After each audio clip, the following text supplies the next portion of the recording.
옛날 옛적에 작은 마을에 한 명이 현명한 노인이 살고 있었습니다. 그는 제레미 벤담이 공리주의 이론을 깊이 연구한 철학자였으며 마을 사람들은 그를 행복의 계산자라고 부르곤 했습니다. 그 노인은 언제나 사람들에게 최대 다수의 최대 행복을 추구하라고 가르치곤 했습니다.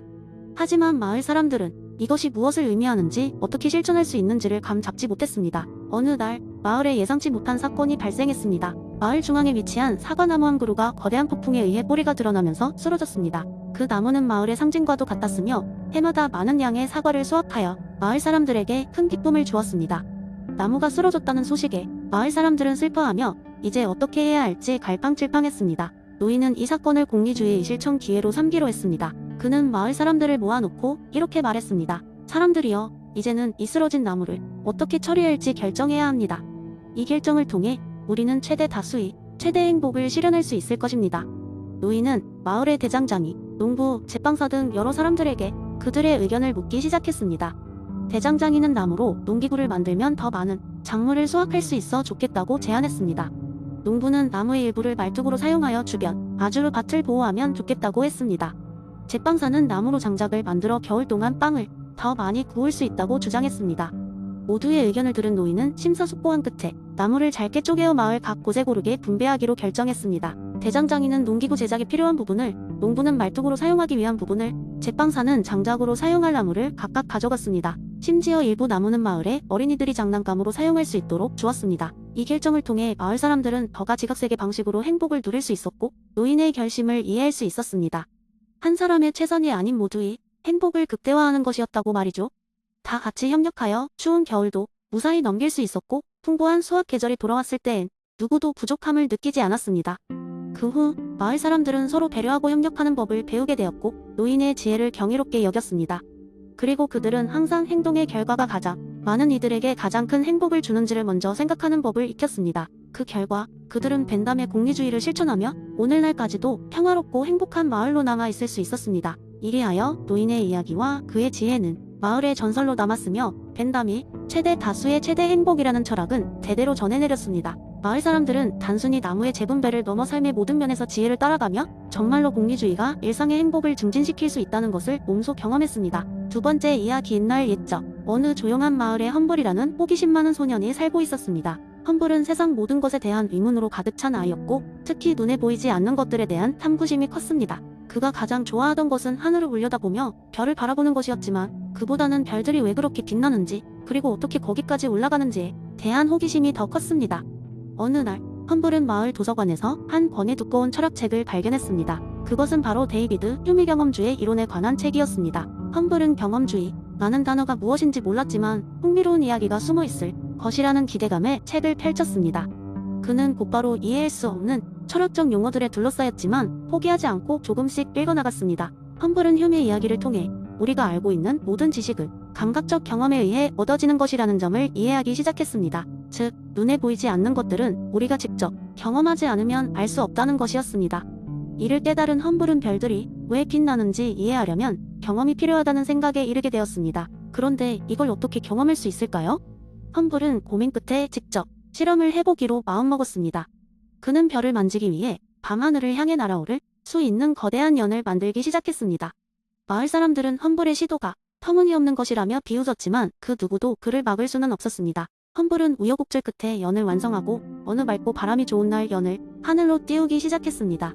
하지만 연이 마치 하늘로 사라질 듯이 높이 올라가던 그 순간 불어온 강한 바람에 휘청거려 험블은 연을 잡아챌 수 없었습니다. 그는 하늘로 날아올라 별을 만져보겠다는 꿈을 접어야 했습니다. 비록 그의 첫 번째 시도는 실패로 돌아갔지만 험블은 포기하지 않았습니다. 대신 그는 별빛에 대한 이해를 돕기 위해 다른 방법에 눈을 돌렸습니다. 그는 다음으로 마을에 있는 모든 촛불을 모아 빛의 상호작용을 관찰하기로 했습니다. 험블은 직접적으로 별을 만져볼 수는 없었지만 이 실험을 통해 빛이 어떻게 작용하며 우리 눈에 빛을 내뿜는지를 경험할 수 있을 것이라 믿었습니다. 그는 다양한 각도와 거리에서 촛불을 관찰하며 빛의 반사와 굴절을 이해하기 위해 고군분투했습니다. 한참 동안 끈질기게 실험을 반복하던 험블은 드디어 중요한 깨달음을 얻었습니다. 그는 경험을 통해 별빛과 촛불이 유사하게 작용한다는 사실을 알게 된 것입니다. 즉, 별도 촛불처럼 자체적으로 빛을 발산할 수 있음을 간접적으로 경험했던 것입니다. 험블은 자신의 실험 결과를 마을 사람들에게 설명했지만 처음에는 수많은 회의와 의구심에 부딪혔습니다. 그러나 그는 포기하지 않고 경험에 의해 얻은 지식의 중요성을 강조했습니다. 결국 험블의 노력은 점차 사람들에게 인정받게 되었고 그의 경험주의에 기반한 발견은 많은 이들의 마음에 깊은 인상을 남겼습니다. 험블의 이야기는 경험을 통한 깨달음의 중요성을 보여준 것이었습니다. 그는 데이비드 휴메의 철학 의무의식 중에 체득하며 감각적 경험을 통해 어떻게 지식을 확장할 수 있는지를 증명해 보았습니다. 마치 휴메이 설명했듯이 진리는 언제나 우리가 직접 접촉하고 탐험하는 과정에서 발견된다는 것을 몸소 체험한 셈이었습니다. 그리고 이 이야기는 오랜 시간이 지나도 마을 사람들 사이에서 전해져 내려오며 별빛이 비치는 밤하늘 아래에서 조용히 경험의 힘을 말해주고 있습니다. 세 번째 이야기. 옛날 옛적 어느 숲속의 자리 잡은 작은 마을이 있었습니다. 이 마을은 특이하게도 그들의 삶이 모든 측면에서 토마스 아퀴나스의 자연법 이론을 철저히 따르고 있었습니다. 이 마을 사람들은 선을 추구하고 악을 피하며 자연스러운 이치에 따라 삶을 살아갔습니다. 그들은 이를 가리켜 자연의 길이라 부르며 자랑스러워했죠. 그런데 어느 날 마을 광장에 이상한 글이 적힌 커다란 나무 상자가 하나 도착했습니다. 상자에는 이것을 열지 말라, 그렇지 않으면 불길한 운명이 따를 것이다 라는 경고문이 적혀 있었습니다. 하지만 사람들은 그 상자가 매우 궁금했습니다. 상자를 연다면 악을 피하지 않은 것이 되기 때문에 일단 마을 사람들은 상자를 열지 않기로 결정했습니다. 아퀴나스에 따르면 천성에 어긋난 행동은 자연법을 위반하는 것이었기 때문이죠. 하지만 시간이 지날수록 상자에 대한 궁금증은 더 커졌습니다. 마을 회의가 열렸고 사람들은 자연법이 인간의 이성에 기반해 있다고 하니 이성적인 방법으로 풀어낼 수 있는지 고민하기 시작했습니다. 그러다 마을의 지혜로운 노인이 입을 열었습니다. 자연법이란 본래 신의 의도를 이해하는 것이라 했소. 만약 우리가 상자를 연다면 그 안에 담긴 것이 우리의 이해에 도움이 되는 것일 수 있지 않겠소? 하고 말입니다. 그러자 다른 이들도 동의하며 가장 지혜로운 방법은 상자를 여는 것이 아닐까 하는 의견이 나왔습니다. 결국 마을 사람들은 상자를 열기로 했습니다. 상자를 천천히 열자 안에는 다양한 씨앗들이 담겨 있었고 그 위에는 새로운 시작이라는 짧은 메시지가 적혀 있었습니다. 씨앗들은 새로운 작물의 씨앗이었으며 그것들은 마을에 풍요를 가져다 줬습니다. 당시 사람들은 자연법에 따라 행동했기 때문에 그 결과 신의 축복을 받은 것이라 믿었습니다. 그리하여 마을 사람들은 자연법이 반드시 선을 추구하는 것만이 아니라 때로는 이성적으로 보지 못했던 더 큰 선을 추구하는 길을 열어줄 수도 있다는 깨달음을 얻었습니다. 그날 이후로 그들은 신중히 고민하며 자연법과 이성을 조화롭게 사용하는 법을 학습하게 되었습니다. 결국 이 재미있는 사건은 마을의 역사에 길이 남았으며 자연법이란 무엇인지 그리고 그것을 어떻게 해야 올바르게 실천할 수 있는지를 배우게 해주었습니다. 이는 토마스 아퀴나스의 자연법 이론이 얼마나 인간의 삶에 깊게 뿌리박을 수 있는지를 보여주는 좋은 사례로 남았습니다. 네 번째 이야기. 옛날 옛적에 완전히 현대화되지 않은 한적한 마을이 있었습니다. 이 마을 사람들은 매년 열리는 마을 축제를 기점으로 흥미진진한 일상 속에 살고 있었습니다. 마을은 아름다운 자연 환경과 친근한 사람들이 어우러진 곳이었지만 한 가지 심각한 문제가 있었습니다. 바로 저녁 파이 문제였습니다. 마을의 전통은 저녁이 되면 모든 가족이 서로 다른 종류의 파이를 만들어 나누어 먹는 것이었는데 사람들이 서로의 파이를 탐내다 보니 종종 다툼이 벌어지곤 했습니다. 한날 K라는 이름을 가진 호기심 많은 아이가 있었습니다. K는 파이 다툼이 마을을 불필요하게 혼란스럽게 만든다고 생각했습니다. 그래서 그녀는 방에서 나와 직접 문제를 조사하기로 결심했습니다. K는 다양한 가족들을 찾아가 이야기하며 조사를 시작했습니다. 첫 번째로 K가 방문한 곳은 마을의 유명한 파이 장인이자 파이 전쟁의 원흉 중 하나인 토미 할아버지의 집이었습니다. 토미 할아버지는 맛있는 사과, 파이를 만드는 것으로 유명했는데 그만큼 다른 사람들의 탐내는 눈길을 많이 받고 있었습니다. K는 토미 할아버지에게 질문을 던졌습니다. 할아버지, 왜 사람들이 당신의 파이를 그렇게 탐내나요? 토미 할아버지가 웃으며 대답했습니다. 얘야, 사람들은 늘 더 좋은 것을 원하지. 하지만 이런 다툼이 없으면 우리 마을이 재미없을걸?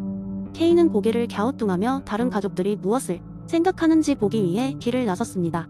그녀는 이웃집 빵 굽는 집에 도착했을 때 릴리 아주머니를 만났습니다. 릴리 아주머니는 트로피컬 과일 파이를 만들었고 그 맛에 대해 자부심을 가지고 있었습니다. 아주머니, 왜 사람들이 서로의 파이를 빼앗으려고 하나요? 릴리 아주머니는 큰 소리로 웃으며 말했습니다. 사람들은 늘 다른 사람의 것이 좋아 보이는 법이지. 그래서 항상 다툼이 생기는 거야. 하지만 우리가 모두 조금씩 양보한다면 이 문제를 해결할 수 있을 거란다. K는 이 논의가 꽤 흥미롭다는 것을 깨달았습니다. 사람들은 자신이 좋아하는 것을 지키고 싶어 하면서도 동시에 다른 이의 것을 탐내는 본성을 가지고 있다는 것을 알게 되었습니다. 여러 사람들을 만나면서 K는 이 상황이 마치 토마스 홉스의 사회계약론에서 이야기하는 자연 상태의 만인에 대한 투쟁과 비슷하다는 생각이 들었습니다. 그날 밤 K는 마을의 중앙 광장에 사람들을 모았습니다. 그녀는 대단한 연설을 준비했습니다. 여러분, 우리의 다툼은 우리가 파이를 나누어 먹으면서 생기는 불필요한 싸움입니다. 우리는 우리의 권리를 조금씩 포기하고 서로를 위해 조금씩 양보할 수 있습니다. 마을 사람들은 잠시 조용해졌고 곧 서로를 쳐다보며 웃기 시작했습니다.